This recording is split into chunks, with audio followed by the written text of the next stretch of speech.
Watch closely. This cormorant just caught a tricky prey, spiky Asian stone catfish, also known as Huang Gu Yu. Look at those sharp spines on its back there. Not just pointy, but also carry venom.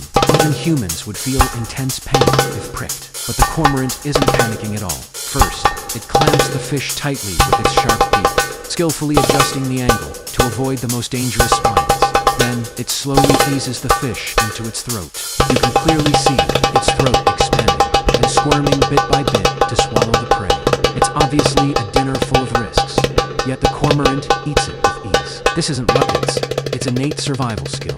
Its specially structured throat can cushion the sharp